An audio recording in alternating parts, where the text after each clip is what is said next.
Hey guys, welcome back to the channel. Have you ever cross-threaded your oil pan? Me neither, but today I have. So I'm gonna attempt to fix that with one of these pan repair kits, and we're gonna see how that goes. Got the oil draining that I just put in, so that's awesome. While the oil's draining, let's see what comes in this kit.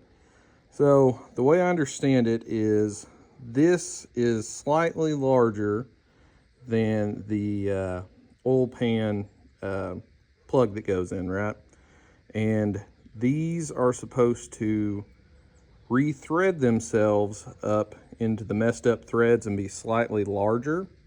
And so that goes up in there. It has a gasket on it.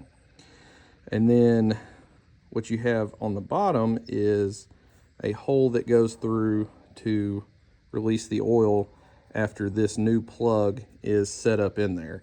So what I'm gonna do is rethread the oil pan with this, and of course put some Loctite and some RTV and stuff on it to try to give it the best chance to seal.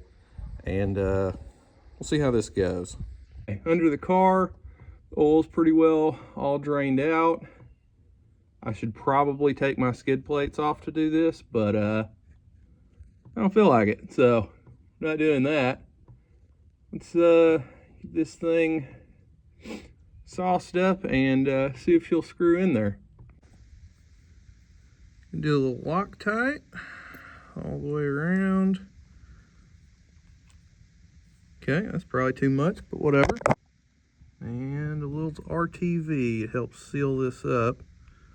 Give the best chance possible. Okay, it's threading in pretty smooth. Pretty sure it's straight. We're just gonna get it all the way in there and see if it leaks. She is in. I'm gonna go up top, fill it up with oil, and check for leaks. 5 quarts in. Let's see if anything's leaking out of the bottom. Don't see anything yet, but still early. Started her up and still don't see any drips coming out, so I think this might be a win. So in conclusion, maybe don't get in a hurry changing your oil and cross thread your oil plug with an impact. But if you do, the little threaded on plug kit works pretty good. Thanks for watching, guys. Bye.